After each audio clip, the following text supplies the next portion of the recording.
Yo, why are you lolling?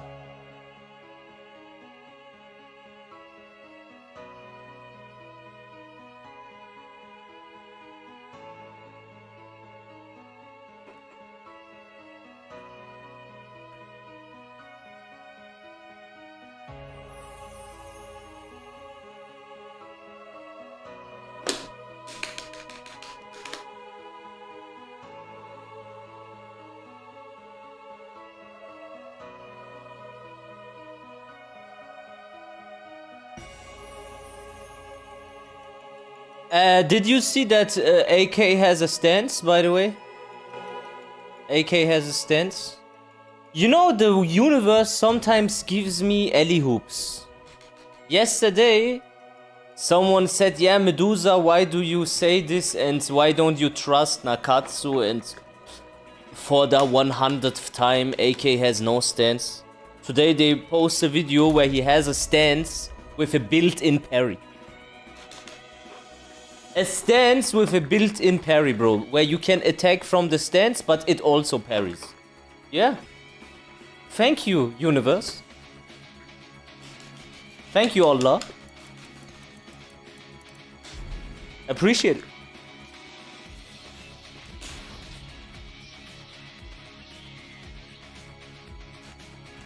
I love that it happened one day after I said we will see.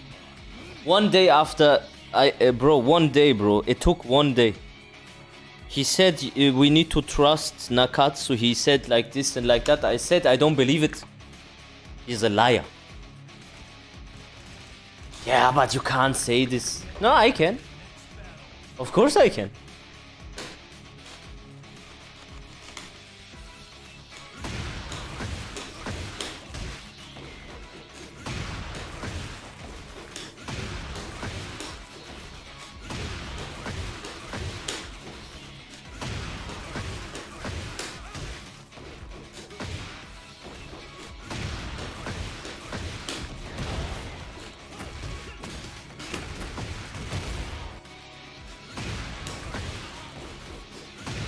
Was geht, was geht?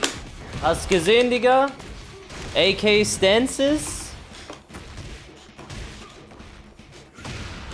Yo, lounging.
Medusa, how long did it take you to hit Tekken God in Tekken 7?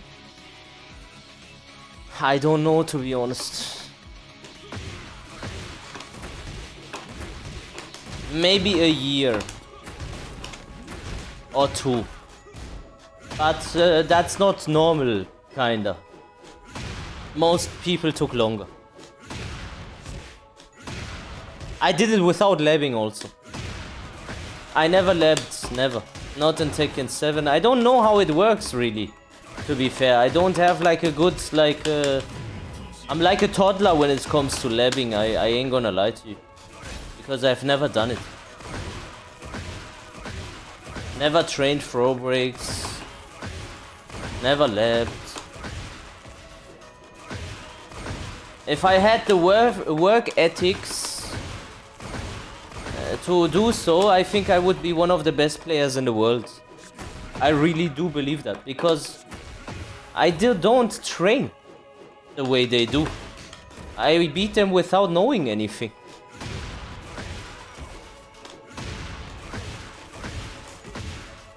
It's just the truth, bro. I don't know anything, but they just lose. Because my mind is too strong.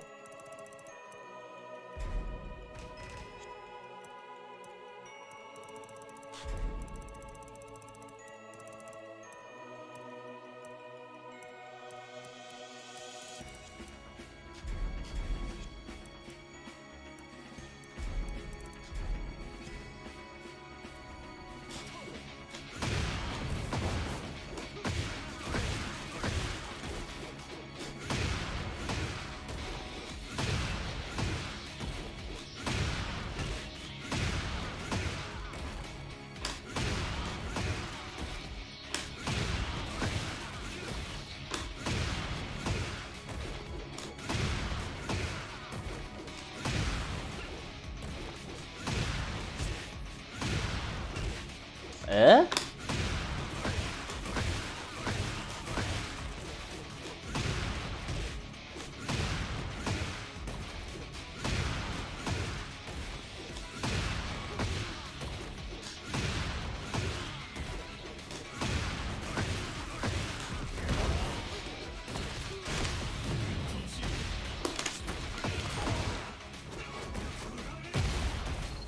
Where was the floor blast?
Yo, yo, yo. Yo, Medus, did you see AK's new BG stance? Yeah, I said yesterday he's gonna have stances. They said no. Wait. Don't doom. I was like, what do you talk about, man?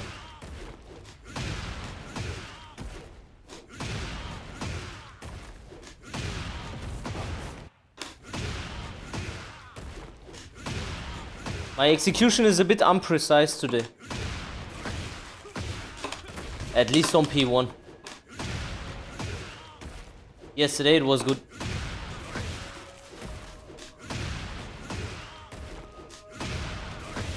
Too many failed perfect electric. Happens, I guess.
Ouch. Cooked timing today. Yeah, okay, I leave it. It's okay. I can't change it. Today it is... I didn't sleep so well. Maybe that's the reason. Come, I just go ranked, cooked timing and shit. It fucks me, bro. What fucks you? 13 frame? 13 frame is difficult, man, you know? You can't be every day on smoke. Skin Freak only prologue is out. The whole game isn't out. We need to wait a little bit. But when the game is out, oh, let's go.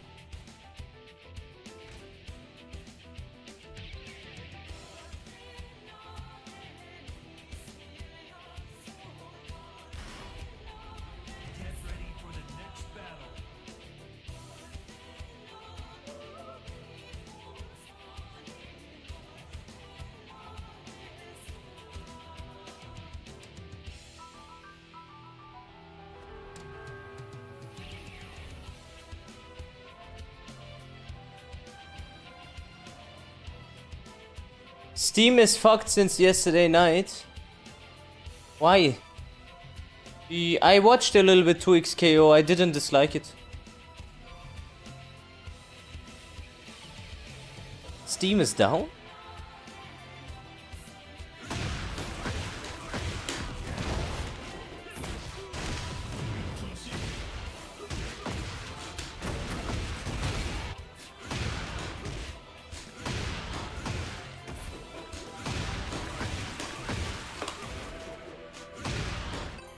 But even on P2 my execution is not so strong today. Come on, accept, man, you fucking German faggot, man. Son of a bitch, man.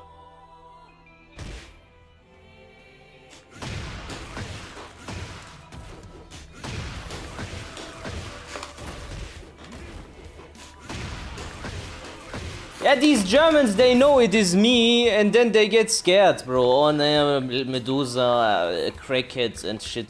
I can't be asked, bro. I just wanna have a easy fucking points and shit. Fuck you, man. Because they can't fucking hear German connection, I can't. Like, losing on German connection is very unlikely. Don't mash, noob. Okay.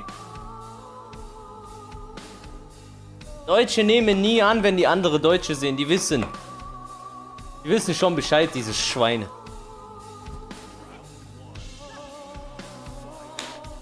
Yeah, you don't mash, you faggot.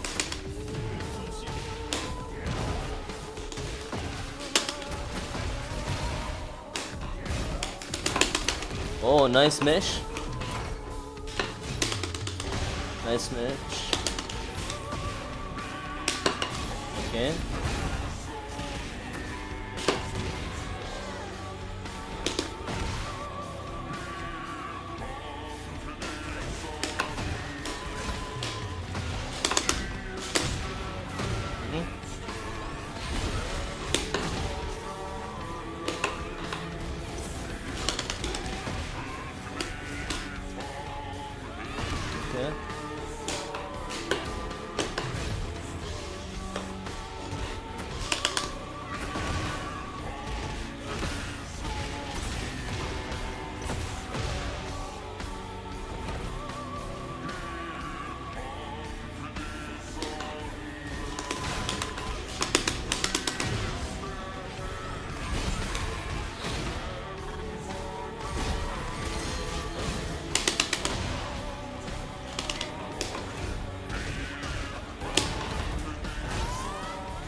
shit, man. I guess I lost.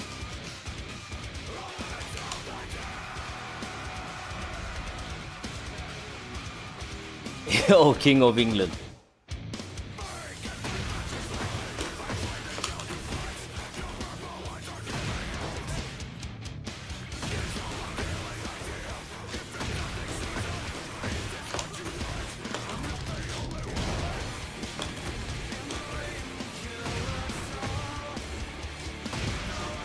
Yo, Medusa, you uninstalled? Yeah, I did.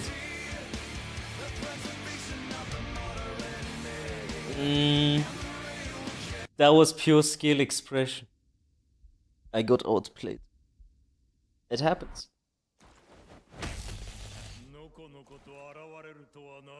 Round one. Fight.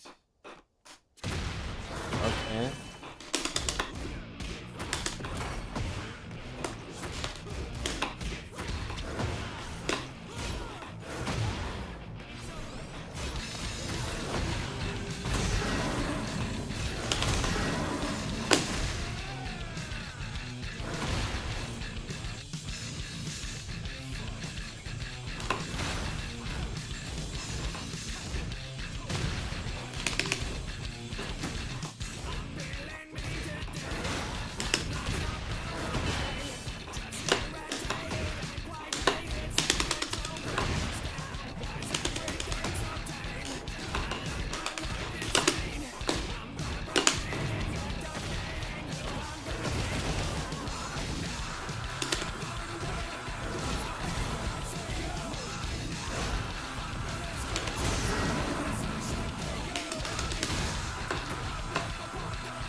Well, that was a nice while standing too, regardless.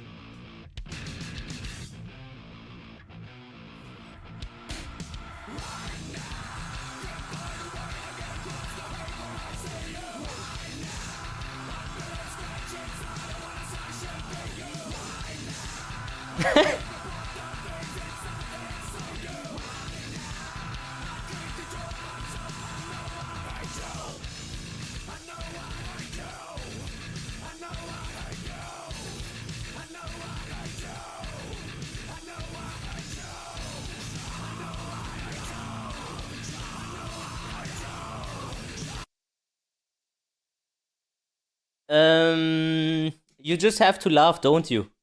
Yeah, I don't take this game serious. They can also subtract 2k. Who cares, bro? I can get GOD 1 anytime I want.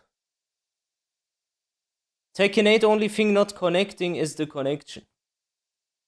Yeah, right? You can, like, everything tracks and fucking cruise missiles, but only the fucking net doesn't connect. So, anyways, I'm gonna react to something now until the shitty internet comes back. So, yeah, be my guest and see the new King, Armor King shit.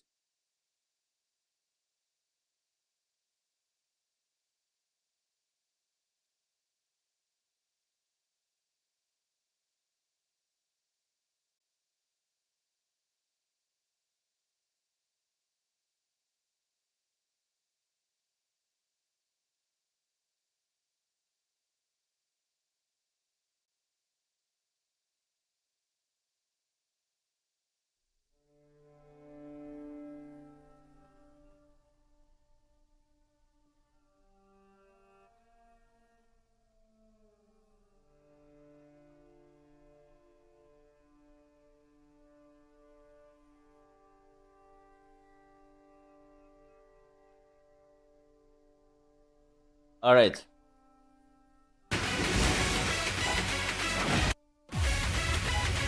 Down forward 3 plus 4 goes into this stance. And from this stance, now you can do mix up. And in case you want to attack, he has a parry.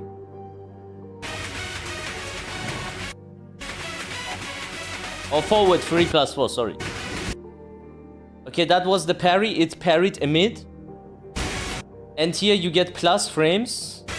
And you can do either Shining Wizard or Giant Swing.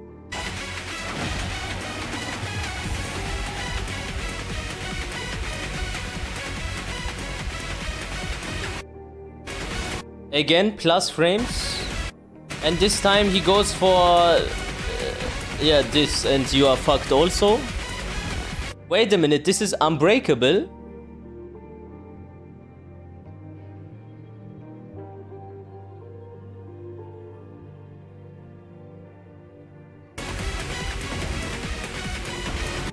This is unbreakable.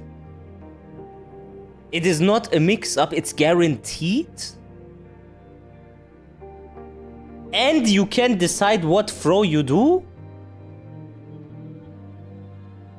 So that means if the wall is there, you do Shining Wizard and you get a wall split.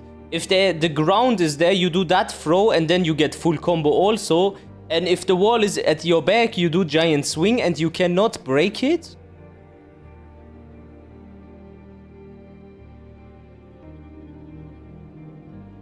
Bro, this character is so broken already. What am I supposed to say about this?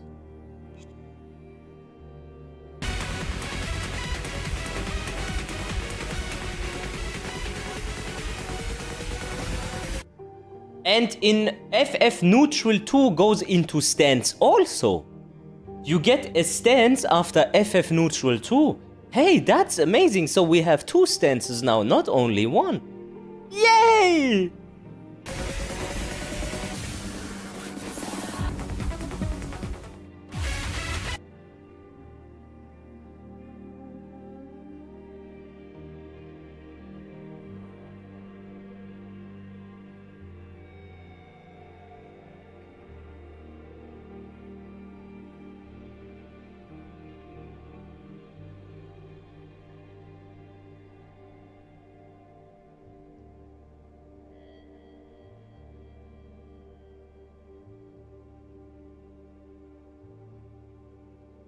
It's insane how disconnected they are from the community. Bro, I am always saying they are not disconnected from the community. They don't like us. They don't like us. People think it's far-fetched to say that. I am saying, guys, they want to replace the community with something new. They don't like us. It gives combo on CH. It gives combo on CH. FF Neutral 2 gives combo on CH. FF Neutral 2 gives combo on CH. Combo. Full, like I'm air, combo, wall travel, everything.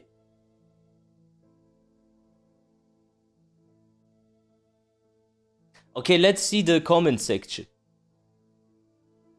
Y'all need to fire your marketing team. I think they should fire the game design team. So, are there first frames of Bad Jaguar vulnerable to being counter-hitted to throws? That seems to be logical conclusion. I don't think there is a single auto parry stance that can't be countered by grabs. Okay, you can grab him, thank God. The question is, he gonna be broken like Anna or balanced? He is already broken, you don't need to think about that. Wow, this is getting out of hand. Stance transition with auto parry without heat. So what does that thing do when you're in heat? What does it do when you are in heat? We don't even know what he gets in heat, chat. We don't know what he gets in heat that was without heat. If that was in heat, I would have maybe understood it somewhat, where you get a guaranteed throw on his parry. Okay, make his parry broken. But he has that without heat.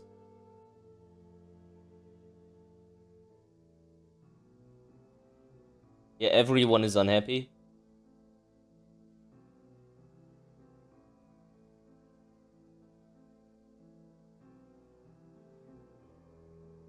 Okay, he is excited. Let's see the quote retweets.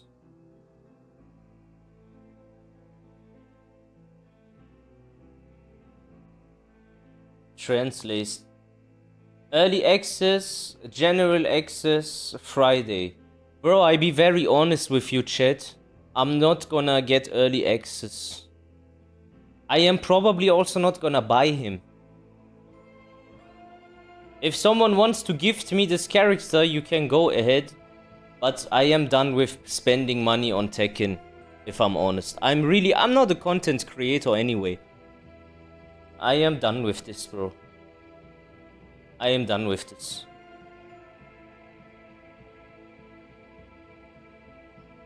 I'm not buying this.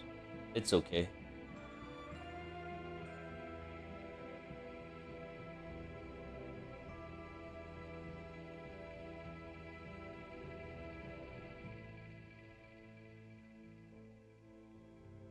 Yeah, I can go here to the gas station. There's a automat I can press 140.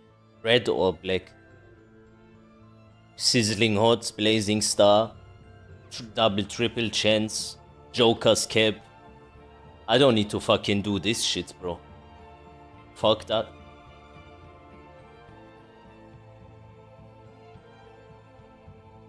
No Tekken talk for AK should tell you enough. Bro, if they talk about what bullshits this character has, bro, everyone is gonna go insane.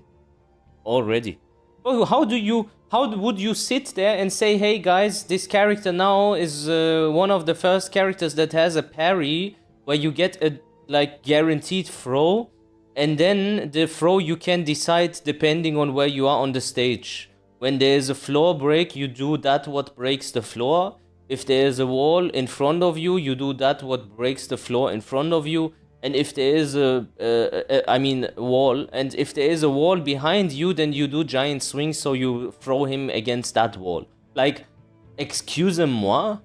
Isn't that a little bit volatile, you fucking faggot, tranny faggots, man? You tranny bastard. Murray, you tranny bastard, man.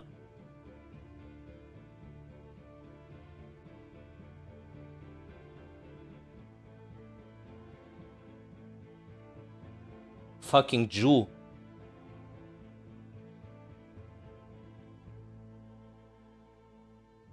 Quasimodo looking ass, man.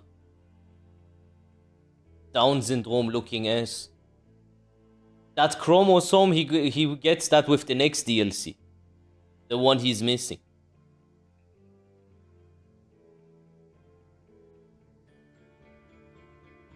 Can't wait to try him 3 months later. Why 3 months? I know I did not just see a stance transition from that low. Y'all got it, man. How badly disconnected? There's no fucking way. Yeah, let me grind rank before he drops, cause I'm not dealing with this shit. Looks like Victor's parry or Reyna's. I hope the windows is very small. Looks cool though. What is this?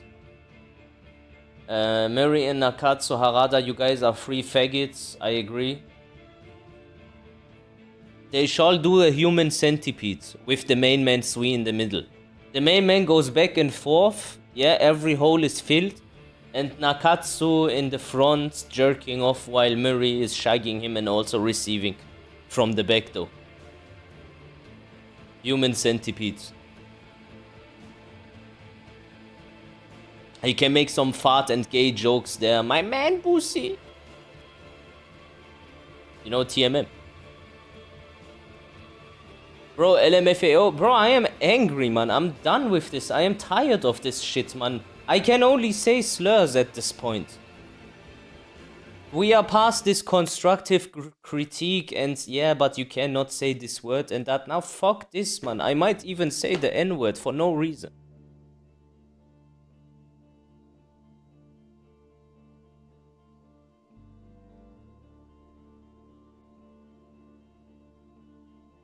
That last statement is season 2 in a nutshell. I don't know what statement they made. What statement? Creative advantages situations and keep pressing the attack with relentless offense. Create advantageous situations, B plus, and just keep pressing. Hey bro, are they sending us subliminal messages that they hate us, or do I get the pass? Yeah, bro, Murray, fuck you, nigga. Fucking Jewish ass nigga. On some bullshit ass nigga.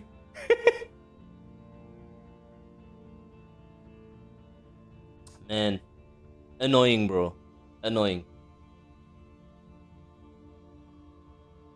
Did I use it good? Did it sound authentic?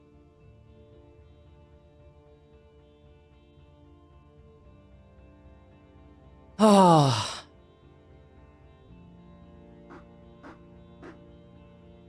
8 out of 10. I kiss your heart. If Tekken's development team is going to release videos like this, I'd be happy if they created character guide videos for all characters. Yeah, we have this from the main man Sui. You go basically on Clive and then he talks 20 seconds. Yeah, Clive, I don't really know what to do. Yeah. I don't know. And then he goes to the next character. Here's the conclusive Tekken guide with every character. Actually, let's watch that shit one more time, bro. Let's watch that shit one more time, because when I say this, people will say, yeah, you're probably exaggerating. Yeah, let's watch the all characters fucking guide, bro.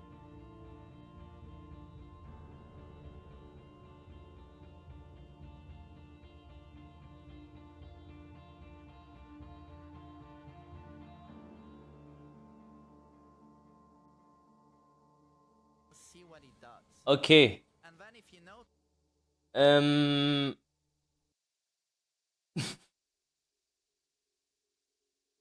Okay, let's see what we do here now.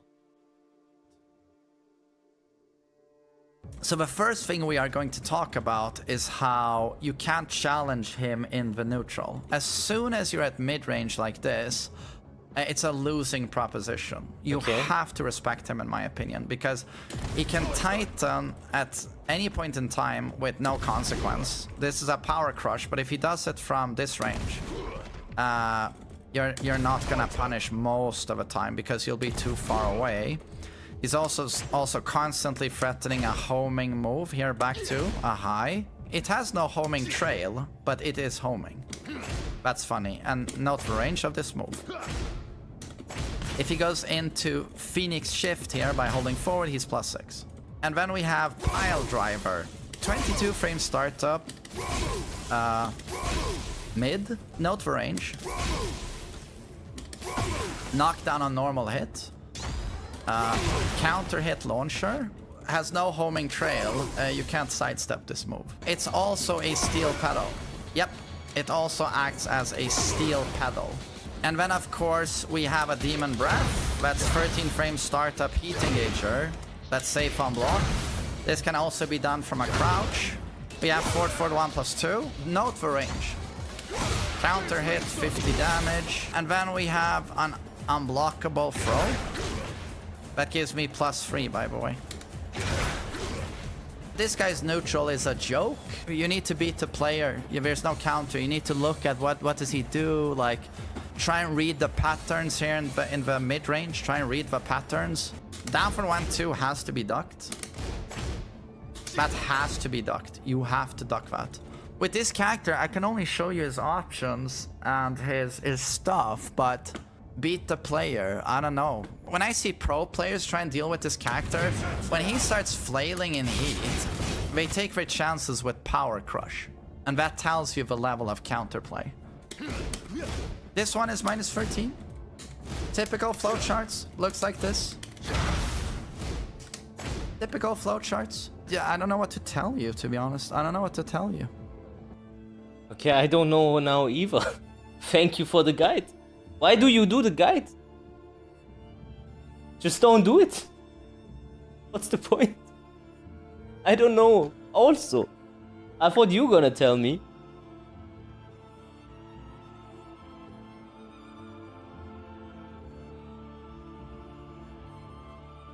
Best balancing of all time, 5 times better than Tekken 7 and all this shit, yeah? Yeah, that was not the only character that is like this. Go watch his Azucena guide, that character. Some characters he doesn't even talk about the install, he just pretends they don't exist. Bro, alright. Fair enough. Let's keep watching the fucking quotes.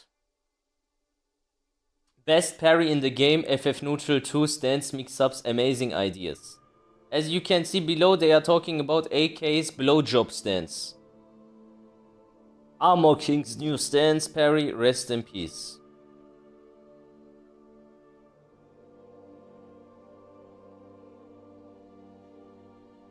I know the startup of that parry, that's actually white that he has that. So a parry that guarantees a throw, lol, this game is out of the window at this point. I can't say anything that hasn't already been said at this point, I'm just disappointed. I swear the Tekken devs are brain dead.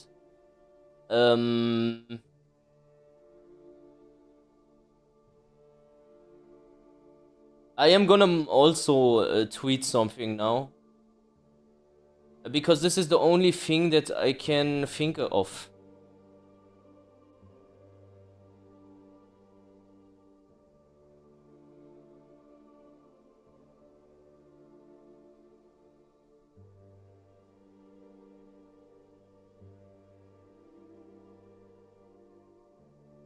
Okay, so I think this is constructive to the situation. Emphasis is the community. We need to hold together. What did I post? Gays? Or what?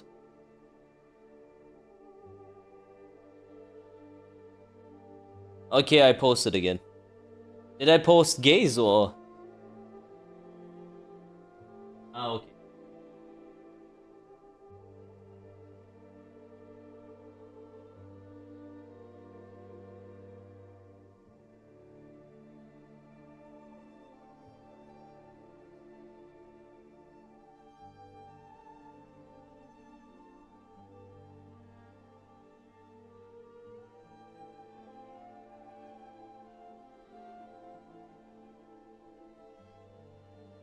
Yeah, you know what, guys? You know what? I'm okay.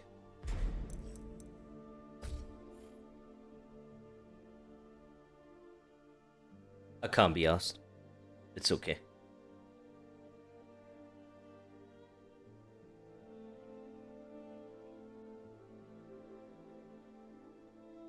I was thinking maybe I'm gonna play rare. I'm okay. Medusa, when you think, do you think in German or in English? I do think sometimes in English, if I'm honest. I might sound like an ape when I talk English, but my vocabulary is actually pretty good, and some things that I can convey in English, I can't convey them in the same way in German. It makes my brain work differently. Does that make sense? Some other things I might think in the Farsi language. But yeah, English is my go-to language when I wanna go into something intellectually. Makes my brain work better for some reason. I don't know why. It's very odd because I was not in the UK, never lived there or anything like that. But yeah, English gets my brain working. You have an accent, but your English is really good. I have a really rough accent, yeah. So you speak 3 languages. To be fair, I speak 4, but I used to speak 5. But I forgot too much about Italian, so I didn't like the language, to be honest. Italian is a little bit retarded. They have too many irregularities that you cannot find a rule for. You need to somehow know if something is masculine or feminine by chance. You speak the language of pizza. I used to speak Italian, yeah.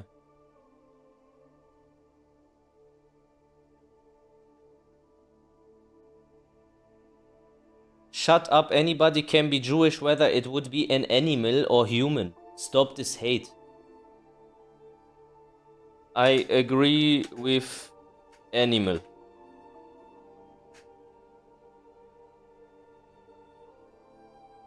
That's gonna make him mad. Yeah, that masculine shit is annoying. Doesn't English have more irregularities than Italian? No, not at all. English is very straightforward because they don't,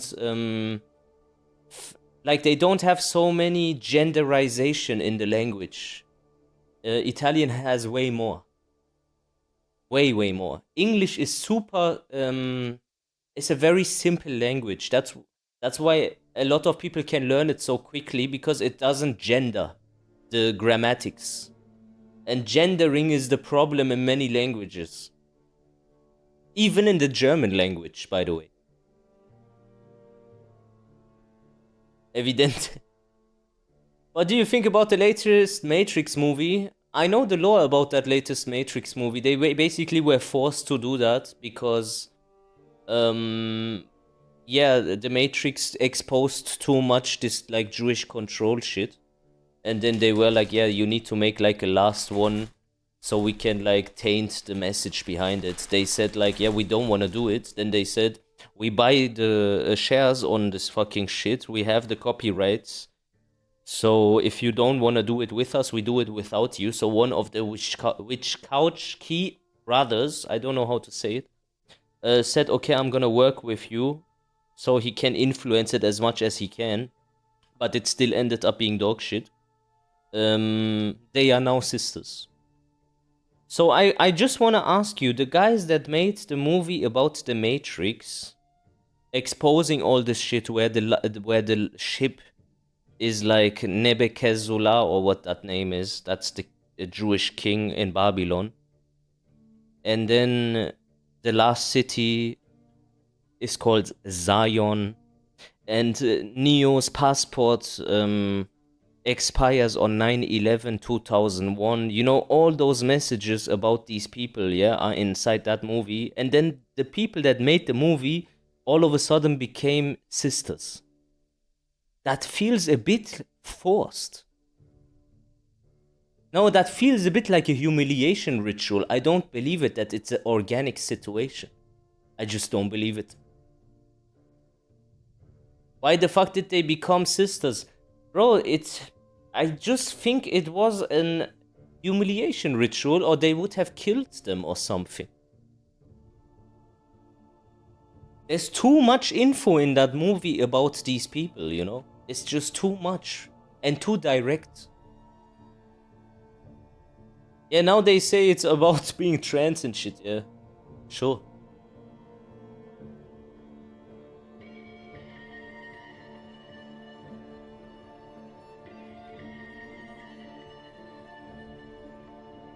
Anyways, they got compromised. Arabic also has gender. I don't know Arabic. I don't know Arabic. Oh, listen, I hate these animals so much, bro. Hornets. They have so much hate in them that the hate steams out of their fucking hive.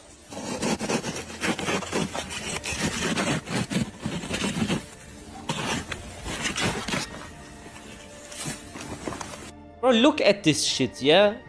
Empty, no honey, only hate steaming out of it. Only hate. Their only job in life is killing. I hate them so much. Fucking bullshit animals, man.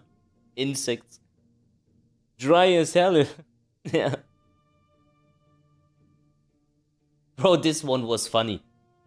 This guy goes to a fucking tournament, is a tournament commentator, and then he posts this after a tournament, signed 2 estrogen bottles at the monthly today. What is this fucked up shit, bro? Here is my autograph on your estrogen bottle. Remember when I said that in the future they will start to fucking sign your estrogen bottles as a joke. Now they really do it. Dude, it was a joke. I didn't mean it.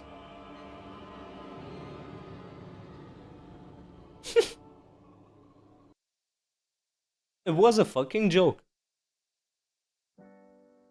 Anyways.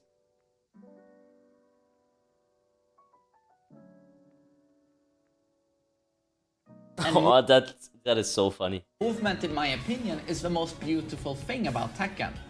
How any type of movement can be cancelled into any type of movement. It's very fluid. In my opinion, it's the best thing Tekken has. So Tekken 7 limits movement quite a bit while buffing offense. And for him, the biggest skill expression and the only thing that exists is strong mechanical skill doing a super fast backdash into a perfect electric. That's to him like, that's Tekken. It's not strategy, it's not mind games, it's just execution. Moving like a robot like this. Duria, like that's peak Tekken. And there are people who agree with that, I don't. And I just feel like Tekken 7, you could backdash out of a lot of situations, and I'm not sure that made for a better game. I wonder how he gaslights this one now. So you say fucking Tekken 7 got worse because the movement got worse. Then Tekken 8, the movement is worse than Tekken 7, but now all of a sudden you defend it. Fucking asshole.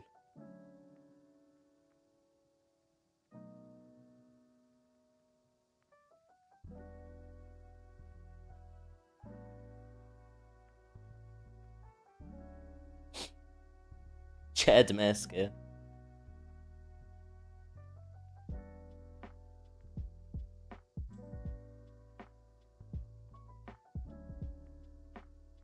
Yeah, I think also Tekken needs something in the middle. I don't think it should be like Kunimitsu, obviously. But it shouldn't be also like fucking Jin or Kazuya. Oh my fucking god. How can I not see this faggot's fucking posts, man?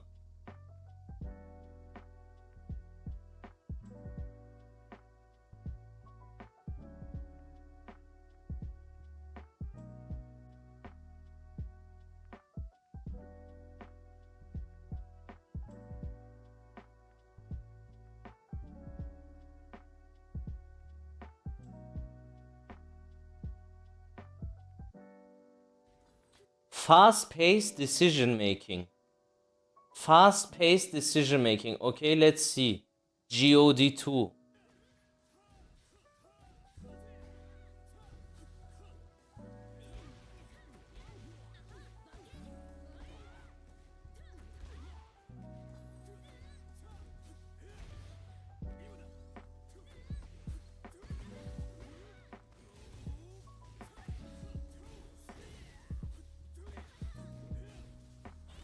That was the shittest fucking shit.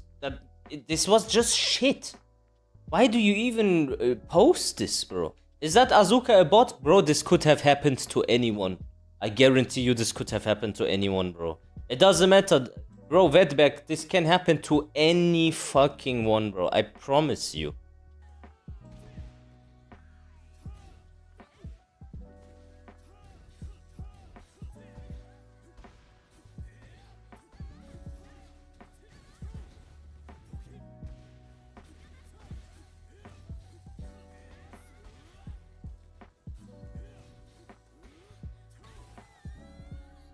What a shit game, man. Yeah, trust you, man. I haven't touched Tekken 8 for like 1 year now. Yeah, you don't know how it is to fight against this dickhead. It's really horrible, man. You can lose to a Fujin. Like, there is a guy, he is a legitimate Fujin. His name is Tom Cruise or Truise, yeah? He's a real Fujin. But now he is GOD 2 or 1.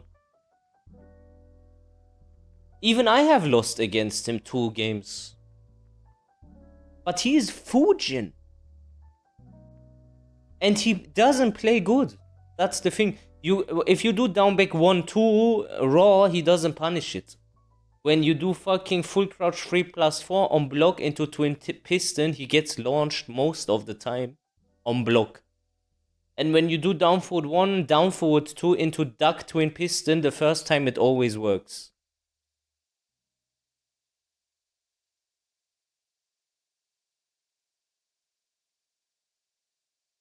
That are Iran is developing now, ballistic missiles that are intercontinental ballistic missiles for 8,000 kilometer range. What does that mean?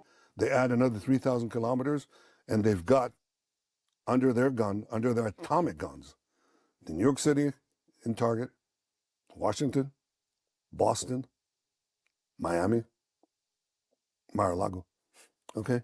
So that is a very great danger. You don't want to be under the nuclear gun of these people who are not necessarily rational and who chant death to America. This means that the Jews want to attack America again and do some sort of 9/11, by the way. Just translating. So you know what this means. That's scary. I wouldn't want to be in America now, man. They're gonna do some fucked up shit, man.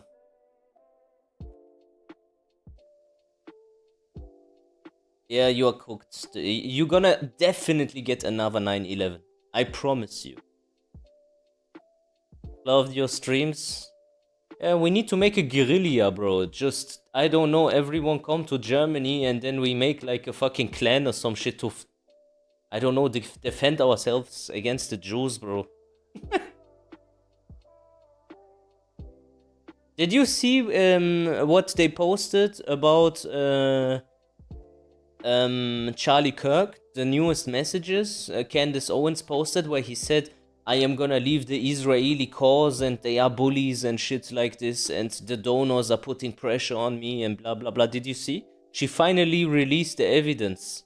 She said she has it, but she waited. I think she wanted to see who is gonna attack her and stuff.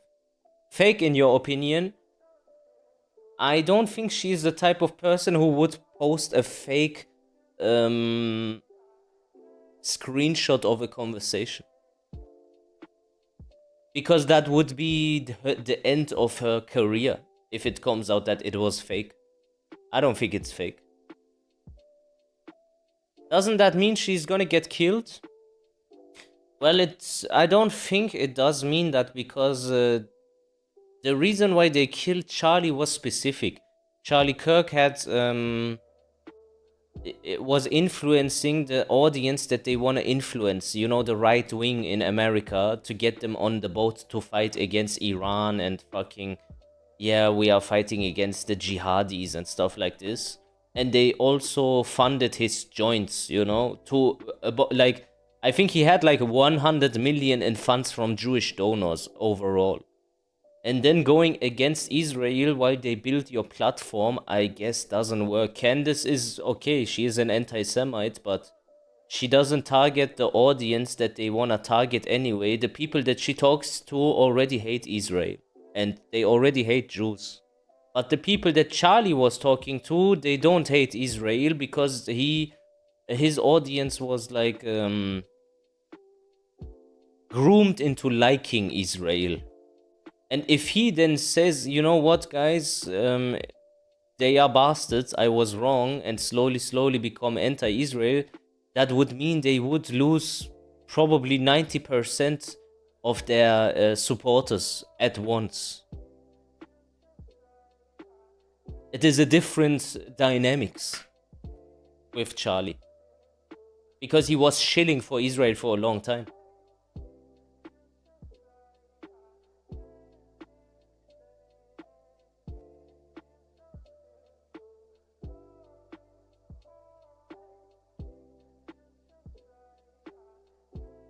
Yeah, China.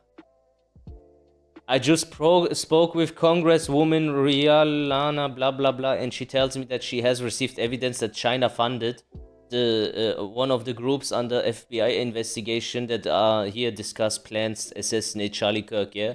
And she is Jewish. You know, now they want to say it was China. You have to see with the people that say this if they are Jewish. You have to. So you know, if Jews are just loyal to their own people, never forget this. No matter where they live. What the fuck?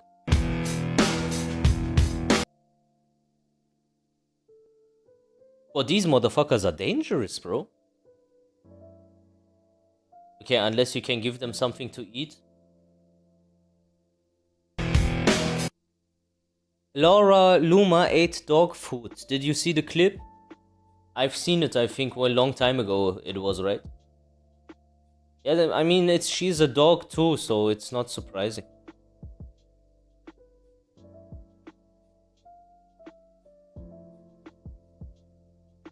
Knew for an absolute fact that Charlie was done with Israel bullying him.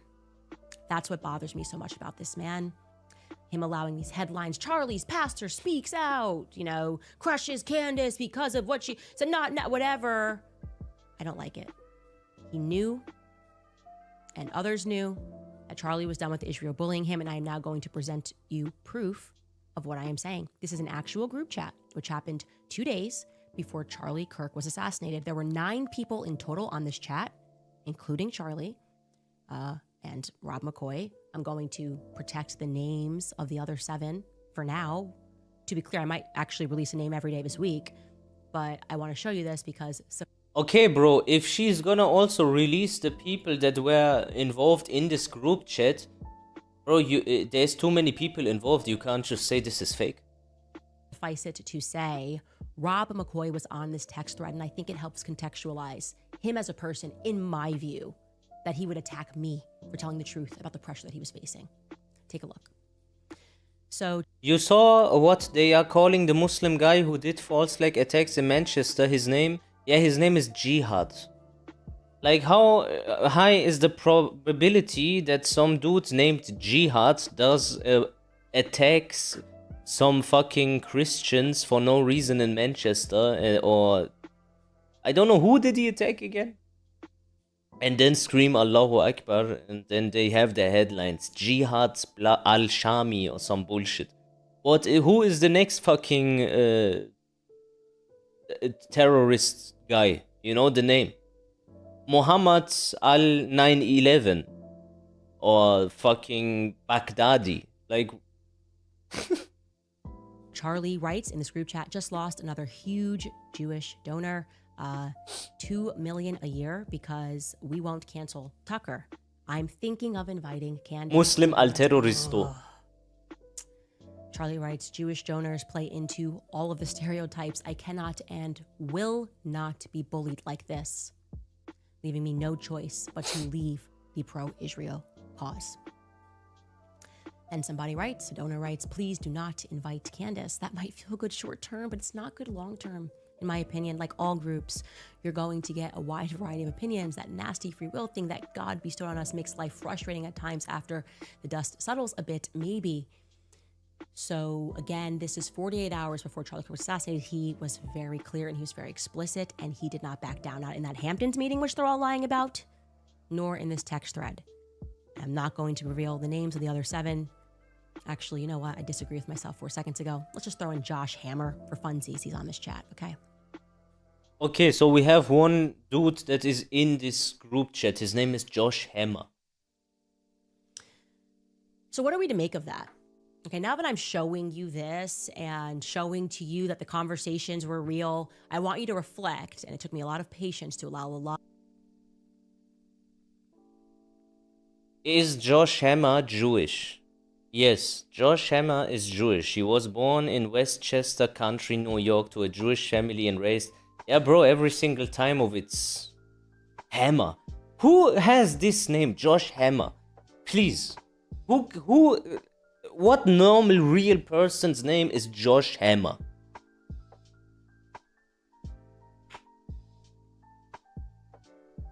Did he change his name? There's no public information. Aye, but it's probably more likely that he changed his name. Josh Hammer. Lies that were being woven and the misrepresentations of people that were pretending that I was just, high on lying about Charlie and the pressure he was under, the attacks that not just me, Tucker Carlson, Megyn Kelly faced for trying to stand up and tell the truth about what Charlie was actually going through. Why Josh Hammerberg. Josh Steinhammer. are you hearing it, though, from me Hammerstein. and Tucker Carlson and Megyn Kelly? Isn't that weird? You got people that are hosting a show. Have they, in Jujewski. like one honorable thing, come out and said, like, you know what? F a couple of these donors who made his life a living hell over the last couple of weeks. Why haven't they done that?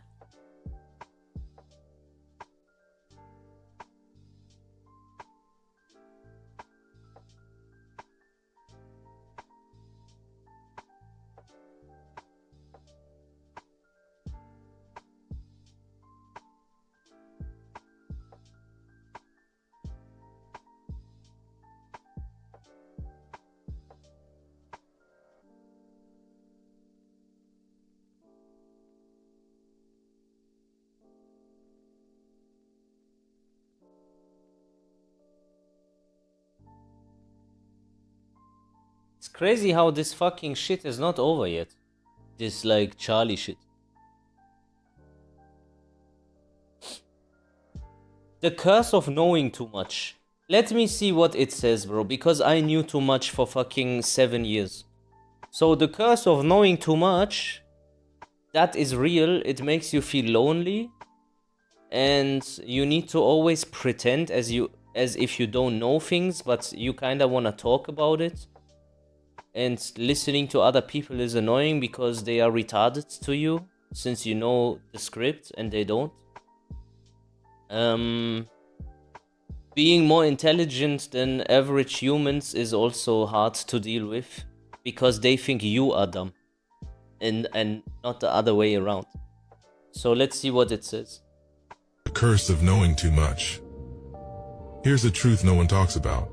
Intelligence can ruin your life, not because you're wrong, but because you see too much. You notice the fake smiles, you hear the lies under their compliments. You see the cracks in the system, the flaws in people, and the games they play to survive. You outgrow conversations, you can't enjoy the party, because your brain's analyzing the why behind every word spoken. And that ruins the magic. Most people get to live in blissful ignorance. You're cursed with clarity. And here's the twisted part. The smarter you are, the lonelier it gets, because surface level doesn't stimulate you. And real depth, that scares people away. So what do? You pretend, you shrink, you play dumb to fit in. But deep down you know. Yeah, he is right. This is true. What the hell is this? It's just some random video that says there's a curse of knowing too much, but I know what this talks about. It's true. Knowing to, bro, listen, for 7 years ago, all of this shit that you start to learn, I knew it already.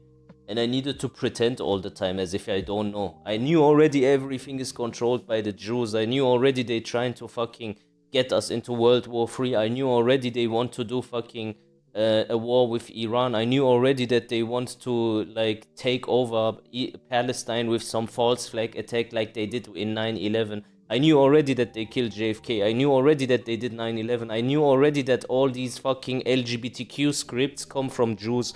I knew already that fucking the reason why it is in every media all of a sudden is because they bought all the shares on all the media. I knew already why the reason people always say, yeah, but it is, they just do what is profitable to them and this is profitable. But it wasn't profitable. They did something that was against profit because no one really did like it. They just censored everyone into believing that the people that are allowed to talk because they fit the narrative are more. That was all this time, bro. But I think slowly people start to understand. Someone else will if I don't edit Wikipedia. Someone else will if I don't limit your reach. Someone else will if I don't censor speech. Someone else will if I don't.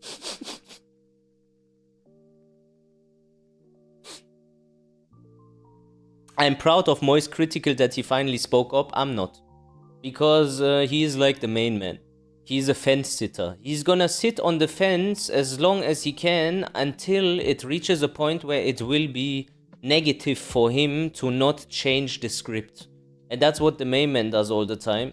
He fence sits for so long and chills as long as he can until the majority of people get behind it, and then he reaffirms what they think to seem based and not lose his audience.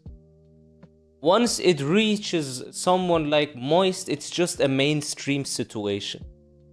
That's all. It's not interesting if someone just reaffirms you. You got to be a leader if you represent so many people. That's why the system is upside down, and it is in everything. In Tekken also, now the developers make the game for them, and the people are supposed to play the game the way they want, instead of making the game for the players. Or instead of the developers balancing the game for the players are supposed to balance the game for the devs. You know, it's just upside down. The content creators behave in the same way. Instead of representing the needs and the wishes and the desires of the audience, that they put them into that place in the first place, that like I am above like the average person now because I represent the average person in this triangle of power. Now they gaslight the people that put them into that position and lie to them on purpose because they want to go further into the pyramid. Once you know that the pyramid is upside down, you realize that in order to go higher in the pyramid, you need to go down. And going down means to betray the people that are above you. But in reality, they are below you. Like they are, or better to say, they are below you, but in reality, they are above you, because content creators are not above the people. The people just put them into that position to represent them. That's all. Once you take a hard stance on either side, it alienates half your audience. It doesn't matter, because maximizing output is not always the go-to thing in life. The truth is more important.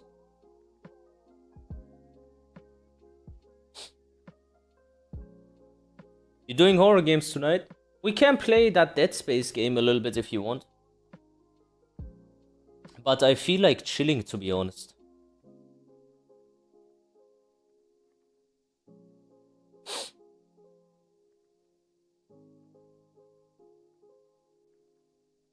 On Charlie, and to some extent on me. Shortly after that speech, there was a very intense attack on Charlie, and to some extent on me, not that I really noticed. But on him, I have no donors. He had $100 million worth of donors. And so, because he was involved in a different project from just yapping on the internet, which is what I do for a living, he was dependent to a great extent on his donors, of course. It's a nonprofit. And they went after him and tormented him. Not all, of course, many were supportive, but the ones who were offended by my speech, and there was a small, very intense group who were, tormented Charlie. No more ranked because my mom is here. I don't want to annoy her with the button pressing, honestly. We can do like Friday. I am free Friday. Early, 10 a.m. stream. Until the day he died. 2 days before he died, he lost a $2 million donation because he had publicly pledged to bring me to the next Turning Point conference in December. And he told me over the past couple of months he was losing a lot of donations over that pledge. They put out a flyer basically saying that I was going to be at this event giving a speech. And so he would text me and say, man, I'm really taking a lot of heat for this, and people are really mad. Shortly after that speech, there was a very intense attack on Charlie, and to some extent on me, not that I really noticed. But on him, I have no donors. He had $100 million worth of donors. And so, because he was involved in a different project from just yapping on the internet, which is what I do for a living, he was dependent to a great extent on his donors, of course. It's a nonprofit.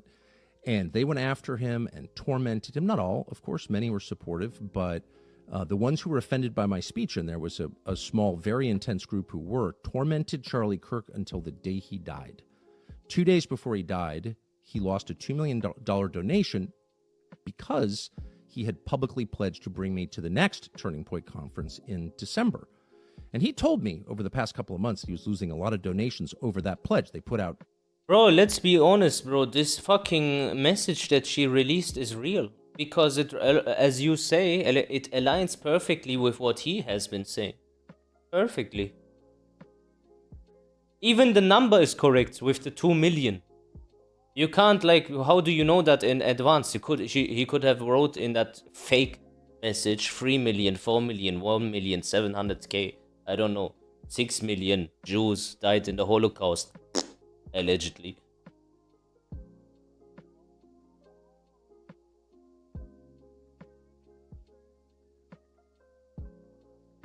Oh yeah, also interesting, also very interesting, Ghislaine Maxwell said she's gonna testify in front of court, and she's gonna, like, basically leak a few of the people that were involved in the child sex trafficking ring that are also part of the government. And now all of a sudden they are speaking about, like, releasing or pardoning Ghislaine Maxwell so she can get out of jail. The right hand of Epstein. Still alive. That woman is alive. She is basically pressuring them and saying, if you don't release me, I'm gonna spill the beans.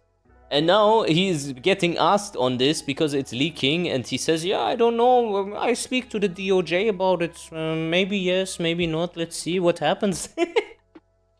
Listen to it. And you can see how he is, like, purposefully pretending as if he doesn't know anything, and yeah, maybe I have to ask some people, I'm not really into this so much, and there's many people that want to get pardons, I don't know. Its term today, Mr. President. Say it. The Supreme Court is back and said Yeah. that they rejected today an appeal by Ghislaine Maxwell to overturn her conviction. That means her only chance of getting out of prison is a pardon from you. Is that something you're... Who are we talking about? Ghislaine Maxwell. You know, I haven't heard the name in so long. I can say this. He has not heard the name Ghislaine Maxwell in so long. How realistic is that when everyone is demanding the release of the Epstein files? And Ghislaine Maxwell was the right hand of Epstein. How high is the probability that he has not heard the name Ghislaine Maxwell in so long? That I'd have to take a look at it. I would have to take a look. Did they reject that? She wanted to appeal her conviction. And what happened? They said that they were not going to hear her appeal. I see. Well, I'll take a look at it. I will speak to the DOJ. I wouldn't consider it or not consider it. I don't know anything about it. So, but I will speak to the DOJ. He doesn't know anything about it. I don't know. I mean, I'd have to speak to the DOJ. I'll look at it. I have a lot of people who have asked me for pardons. I call him Puff Daddy has asked me for a pardon. But she was convicted of child sex trafficking. Yeah, I mean, I'm going to have to take a look at it. I have to ask DOJ. How come the people that he mentions that ask him to get pardoned are all affiliated with child sex trafficking? Puff Daddy is also the same. He worked for the fucking child sex trafficking ring in Hollywood. You think he was not working with Epstein? The P. Diddy was working with them too. Beyonce is also part of this. Jay-Z also. I didn't know they rejected it. I didn't know she was even asking for it, frankly.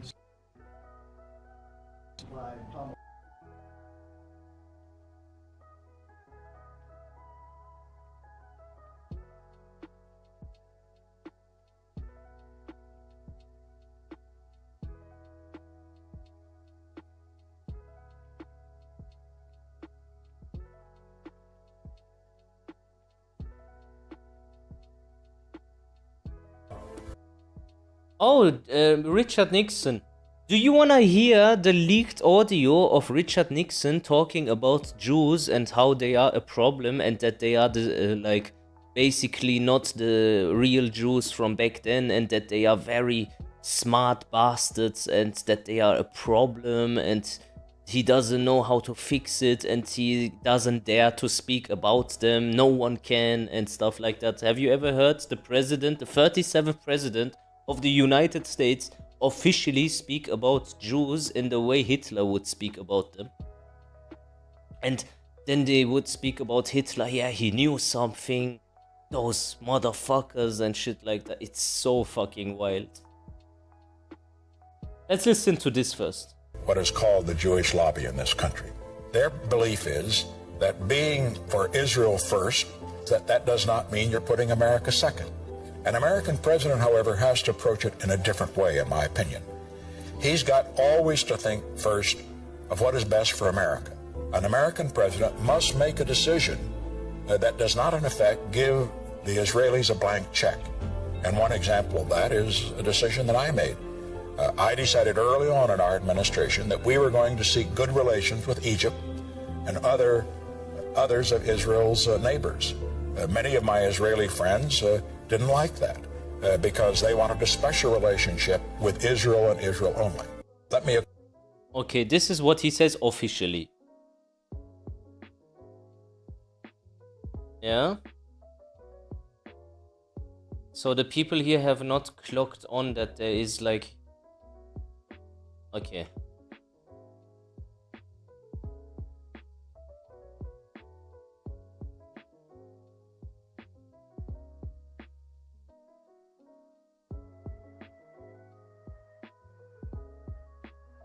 That's the areas around where Jews are involved. See, the Jews are all through the government. And we have got to get in those areas, we've got to get the man in charge who is not Jewish to control the Jewish. Do you understand? I sure do. Second full of Jews. I sure do. Second, most Jews are disloyal. He's not Jewish, is he? I'm sure he is. Ellsberg. The Jews are born spies. You know somebody who are just in it, put it up to their necks. Look at it. Basic deviousness that, well, also an arrogance. That's what makes it. You know, if you want, I read it out for you because it's very hard to understand, even though the subtitles maybe are hard to read also through stream. So one more time, yeah. There are Jews involved. See, Jews are all through the government, and we have got to get in those areas. We've got to get a man in charge who is not Jewish. So he is like trying to get rid of this infiltration, and he's saying we need to find some dude that is not Jewish and work with us. Okay, that's how bad it is. It's just, imagine the American government is just Tel Aviv. Okay, control the Jewish. Okay, you can't distinguish what he's saying here, unfortunately. He is not Jewish, is he? I'm sure he is. Ellsberg? Well, maybe back then they didn't know that all these motherfuckers with Berg are Jewish, but yeah. Nixon, if you see this from heaven, inshallah you're in heaven. Yeah, he's Jewish. The Jews are born spies. Many of them are. They're just in it. Well, they got a basic deviousness. Well, also an arrogance. That's what makes a spy. Himself above the law. Make a distinction with present between two groups of Jews. One is called Synagogue of Satan. Bro, can you imagine that a president of the United States officially says that one of the groups of these Jews is called the Synagogue of Satan? Okay? I don't make this up. This is not AI. This has existed for fucking years and years and years. I heard this already 7 years ago. I already heard this 9 years ago. This is not something that just came out with AI, bro. This is real. You just got to understand. The President of the United States of America is talking about the distinction on which Jews are the most dangerous ones.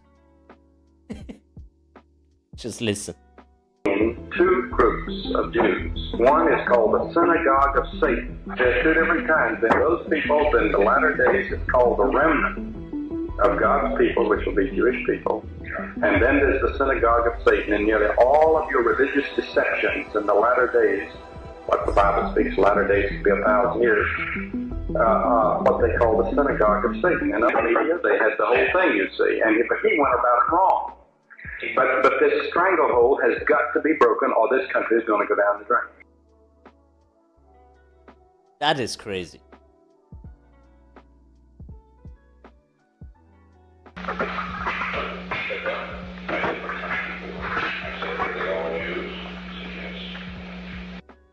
Bro. He said when he became president and he had like his like real people that were not Jewish. They were taped, like they were how do you call this when you spy on someone?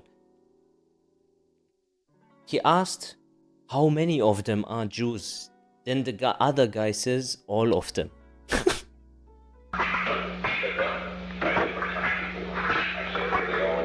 Are they all Jews? He said yes. Malik is not Jewish. No. All right. I want to look at any sensitive areas around where Jews are involved. See, the Jews are all through the government. And we have got to get in those areas, we've got to get the man in charge who is not Jewish to control the Jewish. From here we heard it, yeah. The government is full of Jews. I sure do. Second, most Jews are disloyal. You know what I mean? You have a garment and a kisser. And frankly, a sapphire. This is so damning, it's unbelievable. But yeah, now, actually, let's ask Grok what happened to Nixon. How did Nixon die?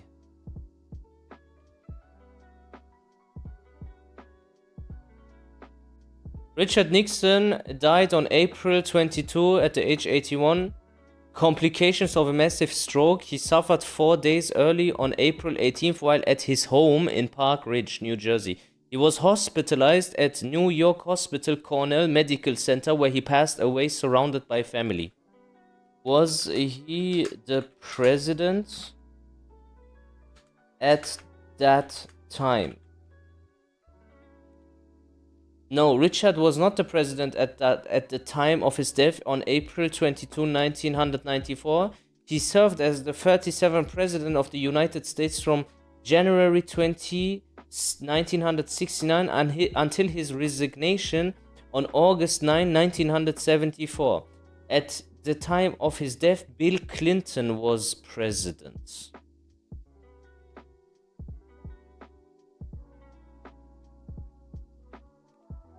Was at that time the president of the CIA or FBI Jewish?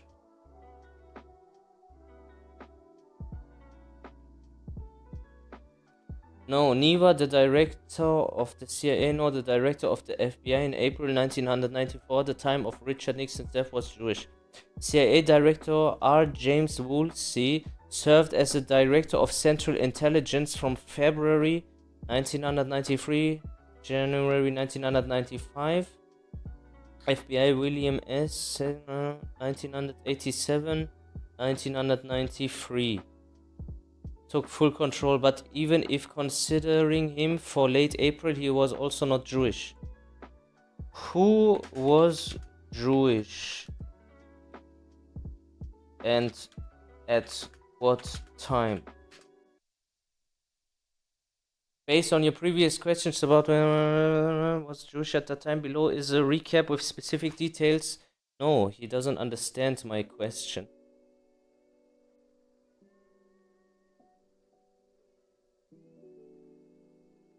I mean, overall, I just wanna know if they ever had a Jewish lead.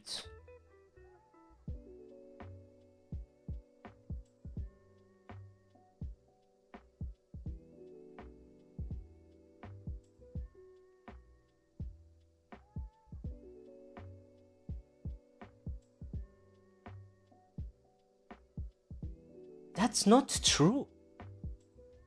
I know there was a Jewish fucking CIA director.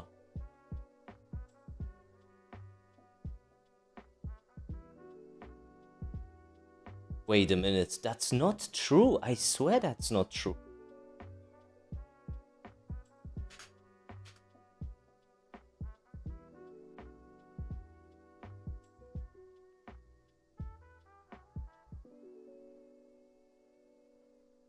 Is that Hitler's chief of intelligence, Reinhard Gehlen, the man who had run the entire Nazi intelligence system throughout occupied, is that Hitler.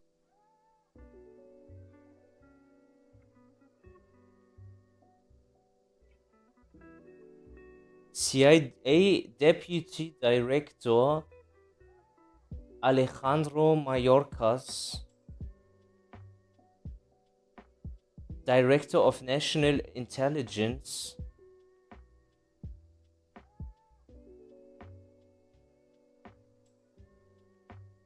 so why does he not mention that?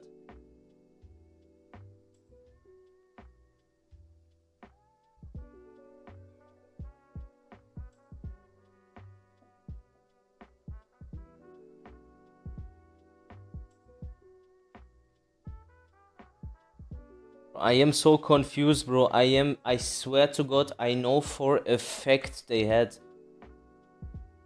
Jewish directors. I know that for a fact.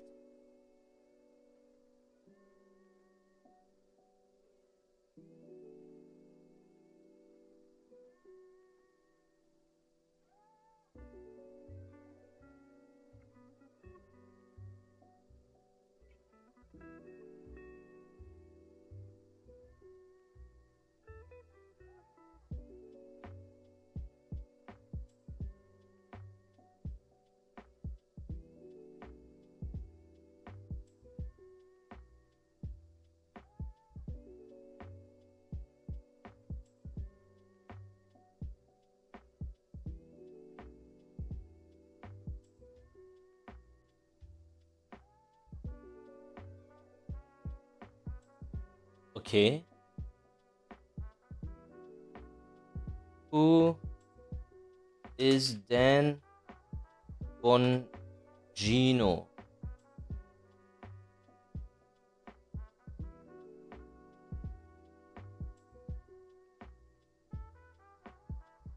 Who currently serves as the Deputy Director of the Federal Bureau of Investigation, FBI. So he is the director of the FBI, Dan Bongino.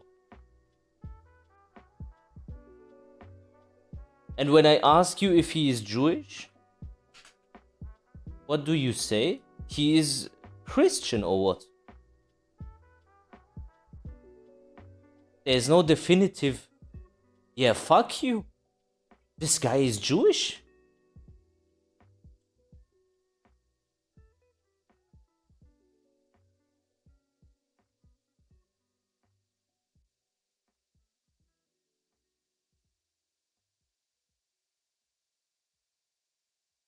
I don't understand it. Why it doesn't just tell me the Jews in the FBI, bro. Bro, I asked this question before 2 months ago and it gave me like at least 3 people. At least. I guess you can't trust AI. What shall I do?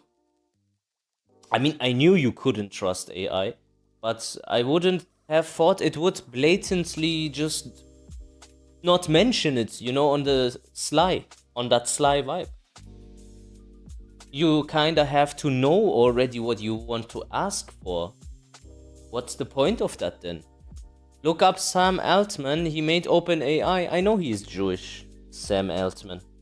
When you look at OpenAI symbol, and you know, from the Jews, they have this from above so below fucking vibe, yeah? When you just flip it and put it onto each other, you get the Star of David. You know, it's like they do that on purpose. Fucking dickheads. It is what it is, man.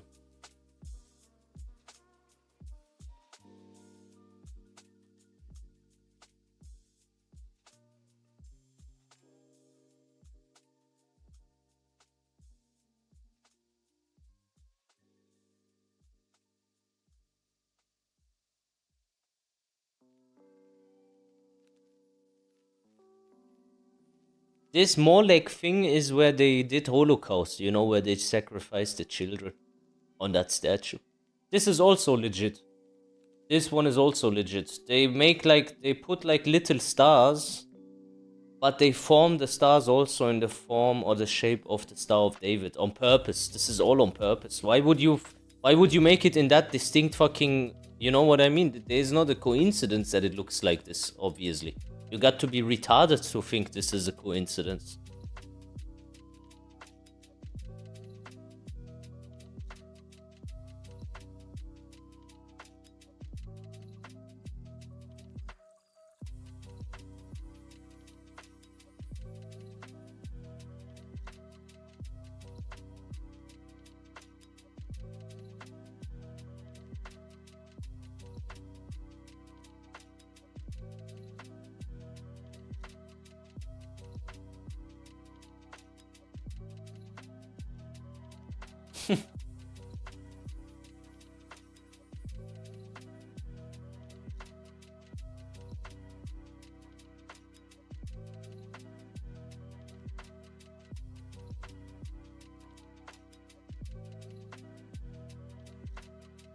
Okay, let's ask AI something else. I want to see how we get gaslit this time. Why do Freemasons use the Star of David? That is a legitimate question. That is a very legitimate question. Why do they use it? Let's see what he says. Yeah, I think you don't get the real information on Freemason.com. That's the fucking problem. Freemasons use the six-pointed star, commonly known today as the Star of David, primarily as the Seal of Solomon. Yeah, but this Seal of Solomon is the same meaning as when the Jews have this Star of David, because it symbolizes that. Solomon's Temple. Why is it called Solomon's Temple in Israel? On that Temple Mount, what they want to rebuild for their fucking Messiah. That's the fucking symbol. But he's pretending now as if this is going now as whatever. A symbol rooted in ancient legends and biblical lore rather than modern Jewish identity. Huh? So when biblical lore is Jewish identity, what does this even mean? It is literally on their flag.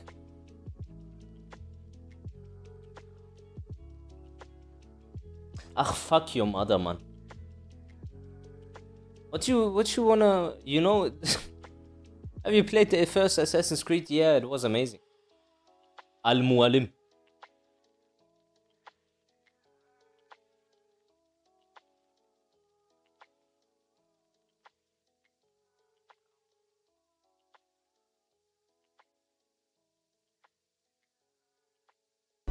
Use for what is happening in Gaza is this word. You are not allowed to say this word on YouTube, but that is the intention. What I will argue, though... Okay, this guy who looks like he's intelligent. Let me see if I can find his stream and see how much he knows for real. Who is this guy? Grok, the video with the teacher, where's the original? Grok doesn't answer. That is suspicious.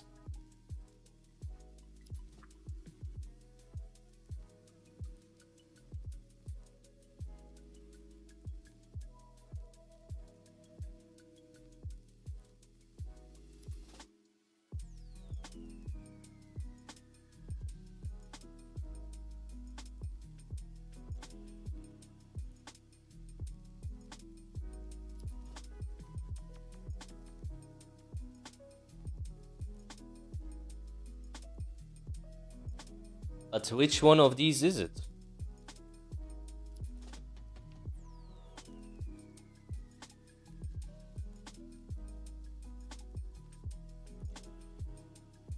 That one. I watched it till here, apparently. Okay. Yeah, this is it.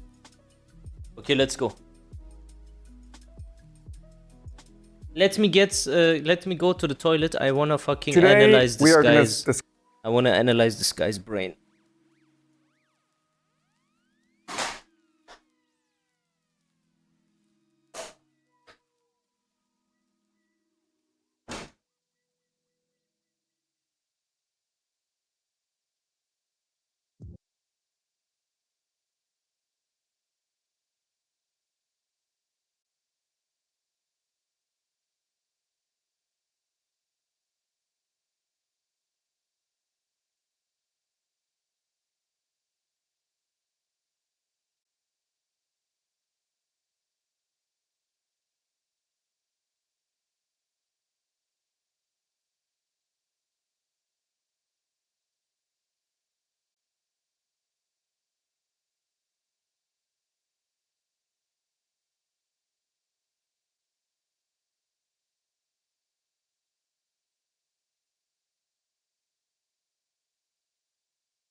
Got myself some.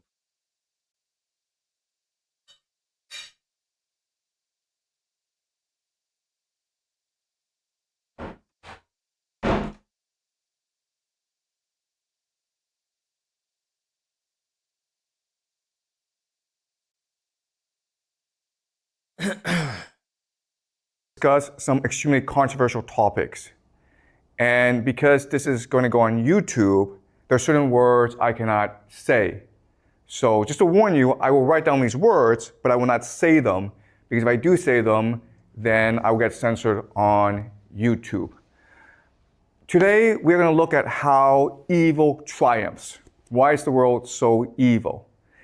And there's going to be a lot of extremely disturbing topics we're going to discuss.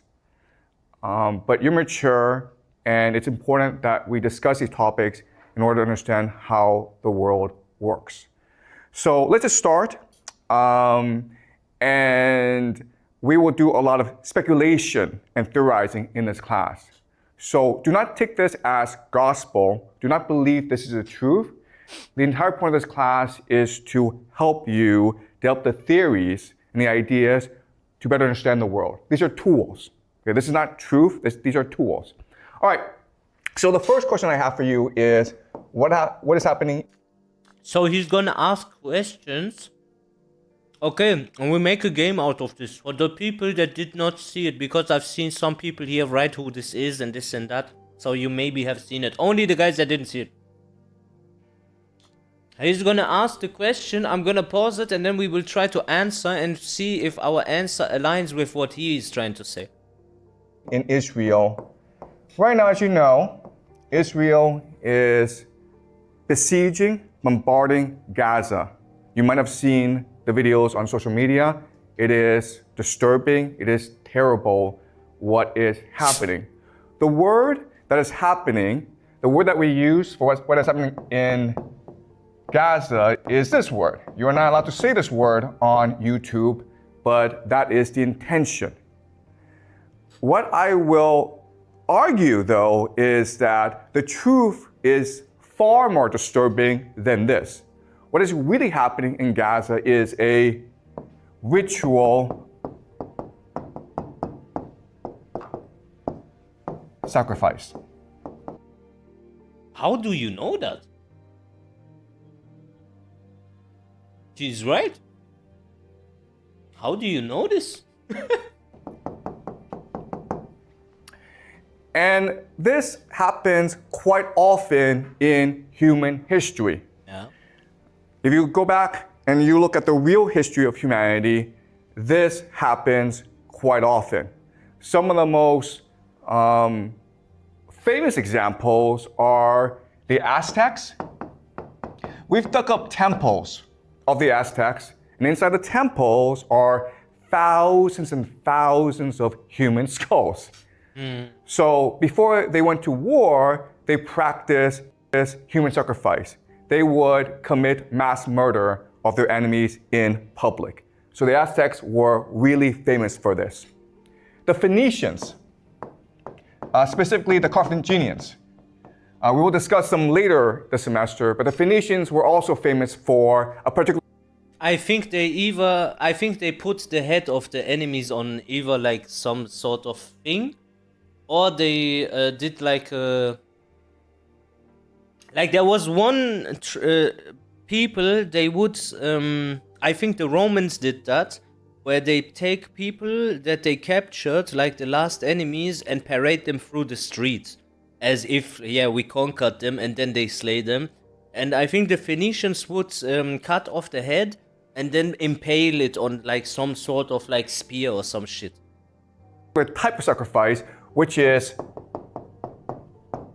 child sacrifice. And child sacrifice, obviously, but they all did that. The Romans wrote histories insulting the Phoenicians for practicing this sort of sacrifice. But the Romans themselves also did it. Practice human sacrifice. What they would do is that after every major war, they would capture all the major leaders, all their enemies, and they would parade their enemies through the streets of Rome. Sheesh. This is something called the triumph.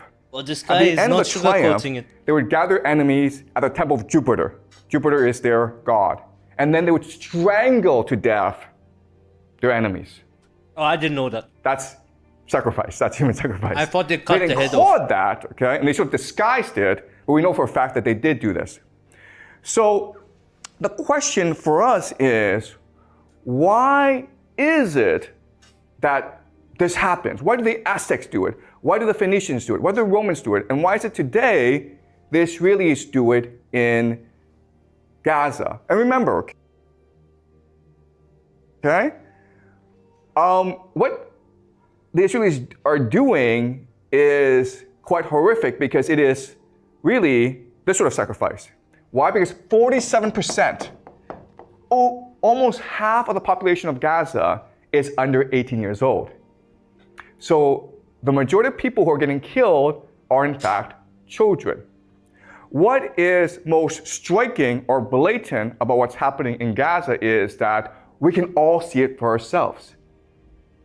And it's almost as though the Israelis want us to see it and want us to hate them. Yes, it's true. Right? You can see all over the world, popular opinion is turning against Israel. You have these popular protests all around the world protesting what is happening in Palestine.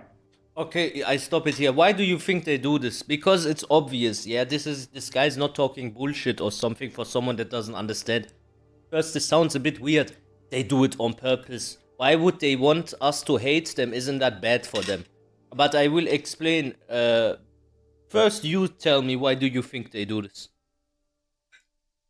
Why do they do this in such a blatant way? And why do they use Elon Musk to basically make it able to be reported in real time? Samson? Okay. Because it's written in their religion. Okay. But why does the religion want them to do this? They want to feel threatened.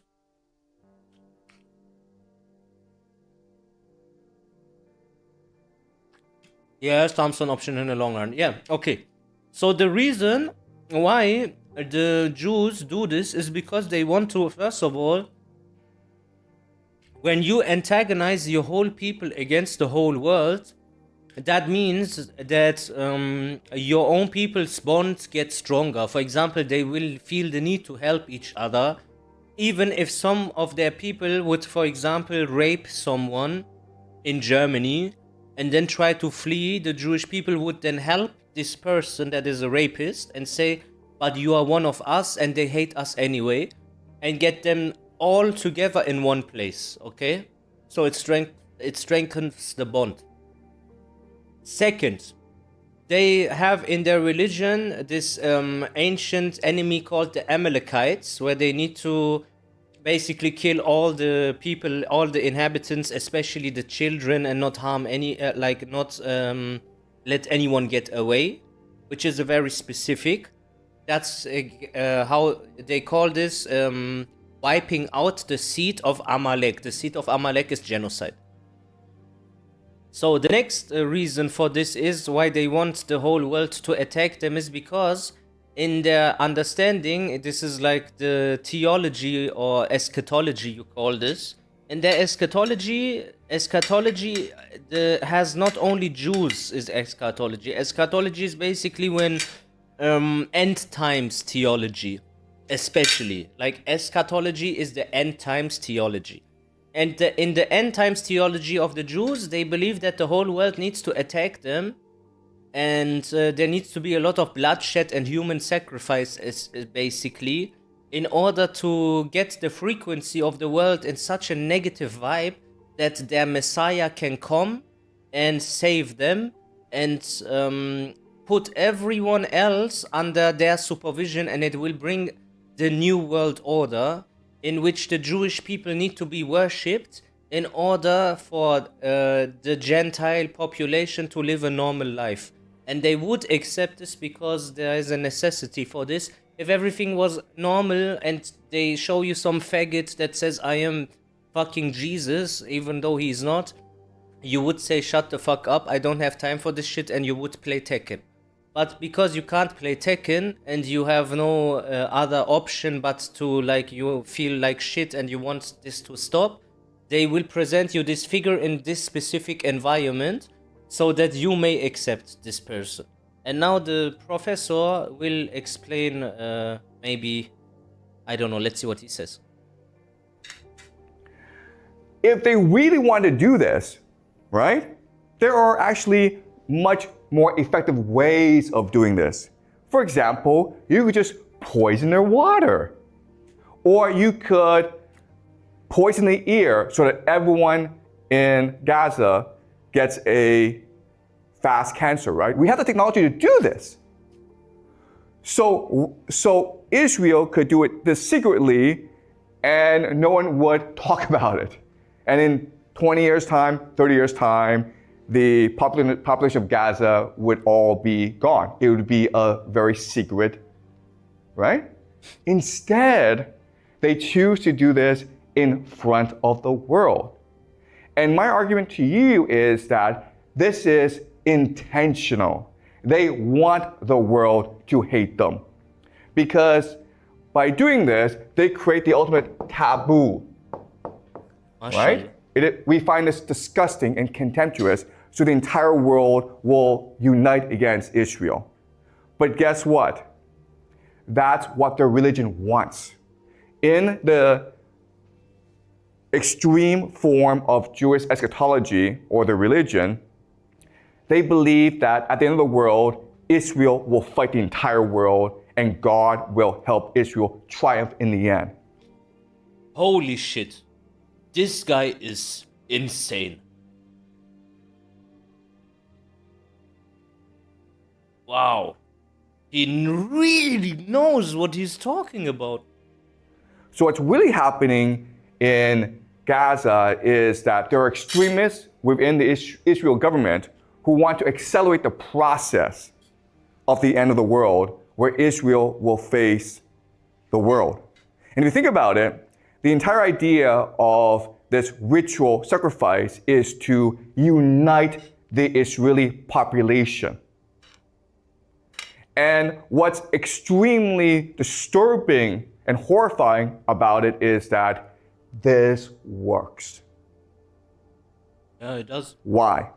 Well, let's use an analogy, okay? The analogy is this. And now here I will talk about Estella Brighton and how this is different from poisoning the water. So as you already pointed out very validly, everyone would also obviously notice when they would poison the water, or they would notice if they would do it in a different way. But how come all around the world things like this happen, but specifically people are focusing on Israel? It is because the way they do it is maximum triggering. So from all the ways they could have done it, they created a situation where you have a platform that shows intentionally how they burn them, how they bombed them, how they fucking destroy the limbs of the children. It is in your view more disturbing, as if you hear, yeah, some Jews poisoned the water of the Palestinians and they are all in hospitals now. It will maybe make you angry, but you're not gonna antagonize these people, especially because it happens once and quickly and swiftly, but the way they do it is continuously remind you. This is intentional. It is a choice to make the humans unite against them. In other ways, humanity is too desensitized to unite against them, and it would just be another genocide. Like how they kill the Africans, how they kill the Somalians, how they kill the Uyghurs and stuff like this. This happens all the time. But they do this one in a different way so that the reaction will be at its maximum. In Chinese history, the most popular military stratagem is to fight with a river behind your back. You guys have heard of this strategy, right? Where, okay, an army is losing, okay? It's being scattered by the enemy. So what the general does is forces the army to retreat to a river. And now with the river blocking your escape, you have a choice. You can either drown in the river or you can fight to the death. And most soldiers will choose to fight to the death. And so at this point, the soldiers are unified, they're galvanized, they're energized, and then they find a surge of energy to go and destroy their enemy. Okay, this is the most popular military stratagem in ancient Chinese history, and guess what? It's the same as Israel doing this right now in Gaza. It's the same logic. Yes, you have a question? So what is the river for the Israel? Like, yeah, that's a good question. What's a river right here, right? The river is a taboo, right? What's the worst thing you can do in martial? What is the river in... he's saying... You understand what he meant by now with river, right? He just explained it. What do you think is the river here? In this... In Israel versus Gaza, what's the river? Medusa would be the star student in that class. I think I would teach him if I'm honest, but he is on a good level. The river is the world hating Israel? No. The reason for the hate is the river. What's the river?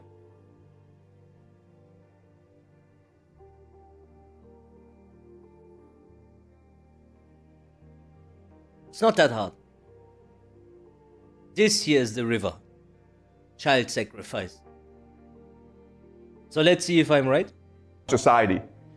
Killing children, guys. Right? Yeah. So there's no exit for Israel. You either go all the way or the world comes and destroys you anyway. And in fact, what's really interesting is that if you go online, you will see Israelis go around the world and causing trouble everywhere. They're going to start fights. They shout death to the Arabs on public buses in the Western world. It's intentional. They want to unite themselves by dividing the world, by angering the world.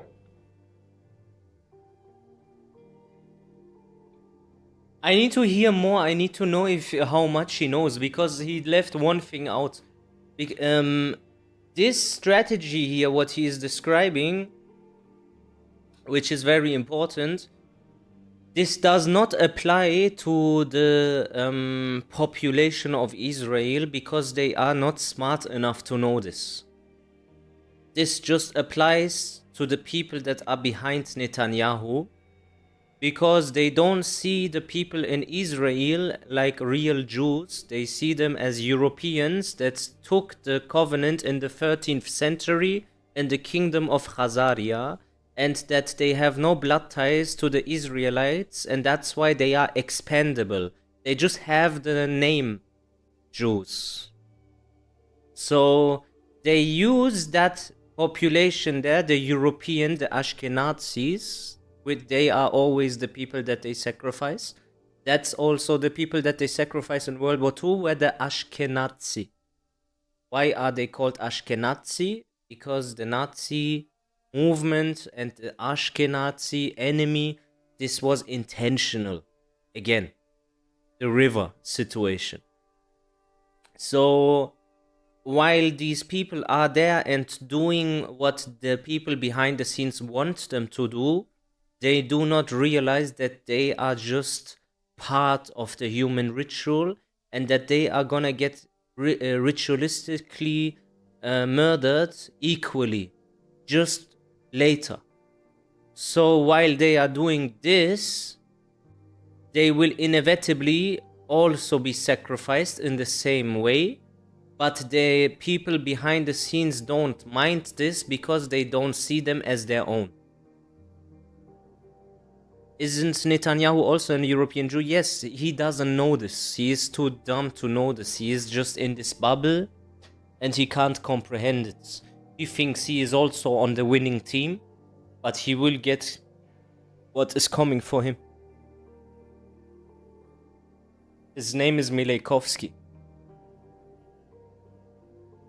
I would like to see the full version of this. I would want to know how much he knows. Does anyone know where I can watch the full version of this? Because he has piqued my interest. That's the full version.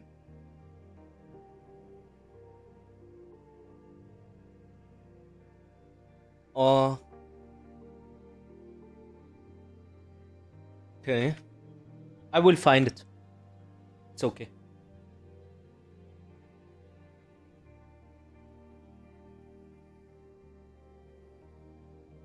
I just look at his shirt. I found it. Today, that was quick.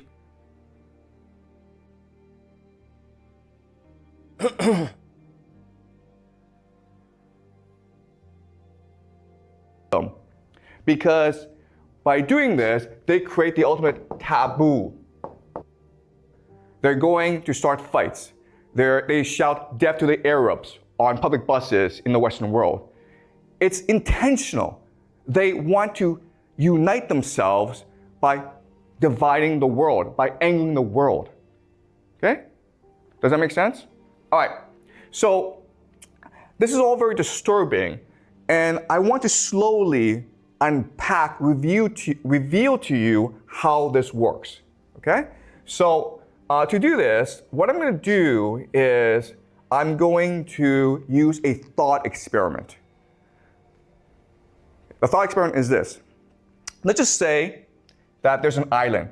We don't know where the island is, but it's an island. And there's no escape from the island.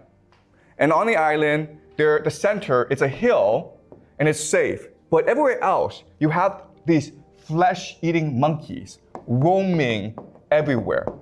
Okay? The problem is that on this island, the resources you need to survive, trees, food, and rivers, the monkeys are there. Okay? There's one safe spot in the center, but everywhere else, if you want resources, you have to go fight these monkeys. They're flesh-eating monkeys. They want to kill you, they want to eat you. And there's an infinite number of them. Now, let's just say that one day, for whatever reason, okay, we don't know why, but 100 men aging, and they range from 15 to 65 years old, okay? They are mysteriously transplanted onto this island in a safe spot. They come from different countries. They do not speak the same language. They are of different ethnicities. They are all poor people in their countries. They don't have much education. So they're there, and they realize quickly that the situation is utterly hopeless. There's no escape from this island. These monkeys are everywhere, and they are tough warriors. And the situation looks bleak. They don't even speak the same language. They don't have a common culture. So at this point, you would imagine that they would feel hopeless and just lie down and die. But in reality, what happens is the opposite. What happens is that in this hopeless situation, they find a drive, a purpose, a spirit to fight for each other. And what will happen really quickly, okay, and this is really interesting. I think this is Israel. This is the Jews. Is the first thing that they will do is they will develop a common language. They don't speak the same language. Some speak Chinese, some speak English, some speak Spanish, some speak Russian, doesn't matter. They will very quickly develop a common language. And then what they will do is, with this common language, they will start to tell each other stories. Why do they want to unite themselves when they already have an extreme in-group preference? Well, because the in-group preference stems from a weak motivation. It's just written down there, but you have no real-life application to it in the sense of you don't have to fight for your in-group preference. You can do it silently. But when there is an antagonization of your group officially and the people will fight your group, then your actions in real life will be more energetically motivated to actually also act upon that belief and not just chill. You see? It's all about motivation and the will to fight against so many people. Of where they come from. And then these stories will become a common myth, a founding myth of why they're here. And they come to believe that God has chosen them to save the world, and that's why they're here. Okay, so this is Israel. That makes sense, because they don't speak the same language often. They come from different places, and God chooses them to save the world by antagonizing themselves and then fighting against the whole world. This is the Jewish idea of the end times, that they have to fight the entire world in order to cleanse the world. So basically, when you take this one step further, I know this sounds a little bit far-fetched, but AOT is about Jews. Then what they will do is, with this new religion, they will start to develop rituals to reinforce this religion. These rituals include... It would go too far away from this because it's not necessary that I draw this conclusion, but One Piece is also about Jews. You can ask the chat why that is. For example, let's take One Piece, quick example. One Piece, there is a one world government. They work for the Celestial Dragons in reality. Those Celestial Dragons think that they are different type of human beings. They don't want to breathe even the same air as the other peasants around them. They are not that many. The one world government is hiding 100 years of their history and erasing history, and whoever talks about the truth about history gets killed, and they will do the genocide like they did with the people of Ohana. And then these celestial dragons live in Marijoa, that is also described as the Holy Land. I can keep going and going. And then the pirates, most of them actually, they are not inherently evil, but they fight against the world government. The world government looks outwardly as if they are the good guys, but they are not really, because they are hiding the truth from the people, and so on and so on. So you can find this out yourself. Sex. Okay? So these men will have sex. And the reason why is create intimacy and bonding among them. And there'll be a lot of religious rituals as well. Another thing that they will do is pick a leader. There's 100 of them. No, Aaron is the Jews. Aaron is the Jews. So basically, they say either we take everyone, the entire world with us, with the rumbling, okay? Or we go down. But the entire world stays peaceful. What do they choose? It's very, very fucked up situation for them. And it's not gonna change anymore, you know? It's just gonna get towards this direction, this plot. They need a leader to organize them. And so we can imagine that during the leadership election, everyone gets up to speak. Now, the man who's 65, he is wise, he has experience, he has strategies. So he delivers a very powerful speech, inspiring everyone and telling people how they can survive against the flesh-eating monkeys, okay? So he's really smart. Then suddenly you have a man up here who's 15 years old, or 16, or 17, okay? He is not articulate. He has no ideas. What he does is this. He stands in front of everyone, and he's bold, and he's brave, and he looks at everyone without saying a word. He shows them his hand. Okay, you know why the Japanese know so much about the New World Order? Because the Japanese were allies with the Nazis. And the Jewish people have one of their biggest enemy are the samurai.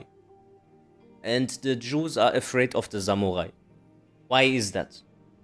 Why do the Jews be antagonized in Japanese folklore as the Tengu? And where they are close, war is near. And you should not let your children go into the mountains if the Tengu steals young boys. Like, you have to look into the history about this. This dates back to the Edo era and even before. It's not a coincidence, and they depict the Tengu as like men that have long noses, a tefillin on the forehead, and a Torah scroll in the right hand, or the left one it was. And the Torah scroll, they call it Torah no Maki. So they don't even say a different word for it because they don't hide it. Japanese people don't like Jewish people. He shows them his hand. Then from his pocket, he takes out a knife. Okay? And then he cuts off his hand in front of everyone. And he does not cry. He just looks at everyone as though nothing happened. Let me ask you this question. Who does everyone pick to be their leader? The second person, obviously, right? The man who has shown sacrifice and commitment and devotion to everyone else. The old man has ideas, and he will become the advisor to the leader, but the leader is the man who is most willing to die for everyone else. And so in this situation, the bravest among them will come and emerge as the leader. And as such, what will happen is... Does any one of you have Jewish friends or Israeli friends? You can be honest about it. I don't like judge you negatively. Do you have any Israeli friends? So there is some people here that have Israeli friends. If you really care about them, if you really care about them and you want to see them again, then explain the situation to them if they listen. Because if they don't get out of Israel, I think they have not more than 2 years. I think by 2027 it is done. You know, they are done. I mean that very seriously. If you really have someone that you really dearly love and you want to fight for this person to maybe not get caught up in this ritualistic murder that is gonna happen, then yeah, talk with them. My friend a Jew, and he knows about all this, and he said he condemns all the shit they do. Then maybe it is worth to talk with him if he cannot consider maybe leaving this place. Because when it starts, there is no escape. That these people, these men, will become extremely inspired and devoted. Even though they are weak, they will learn to become strong. Even though they are poor and uneducated, they will learn to be wise and clever and strategic. They will radically transform themselves. And ultimately, what will happen is the idea of cohesion. Cohesion like brothers. Cohesion like a family. They will understand each other. Where even though did there's this guy different get educated to this? Where did I get educated to this? Some people are just a bit smarter and they see the world a bit more in a whole picture than in a micro perspective. Most people are in the ego perspective and they only see what is right in front of their eyes. Other people have the ability to just zoom out and look from everything from above. And when you have this holistic view, like this fucking faggot always says, what is his fucking name, the bastard? Then Jason Montoya, then you can see this. Because it's very blatant. Once you understand where you need to look, you cannot unsee it anymore and you will become more... It's called autism. You think I'm autistic? Maybe I am. I don't know. I don't think it's so normal to find all of these out by yourself. Probably. Maybe I am autistic.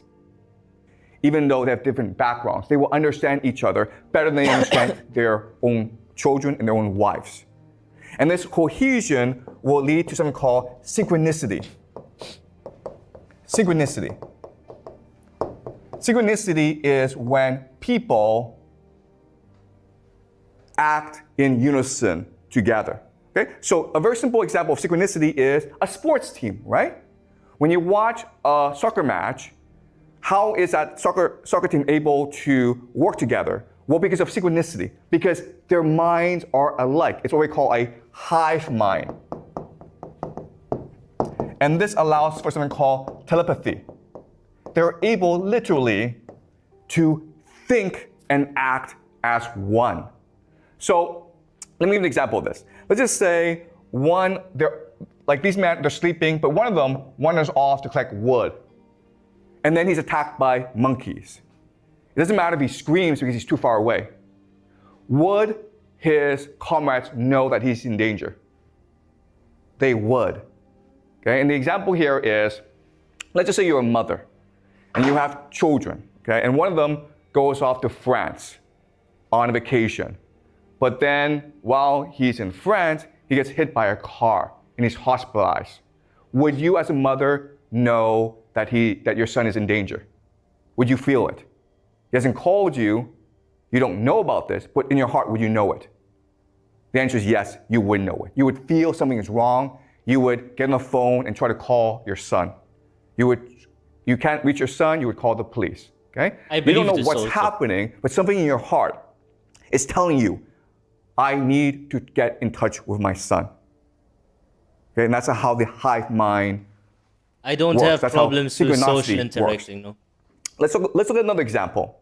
Let's just say that one day, I'm maybe a bit smart. There's 10 of you and you're all collecting wood. And then suddenly you're attacked by 100 flesh-eating monkeys. There's a bridge that you've created, okay? It's a rope bridge. 9 get across the bridge, all right? But you're the last person, okay? And all the monkeys are about to descend on you. And you know that if the monkeys get across, your comrades are dead. So what do you do in this situation? Yeah, you cut the rope, okay? You die. You didn't think about it. You just kill yourself because what matters is not your life. What matters is the family. What matters is the team. And we know about this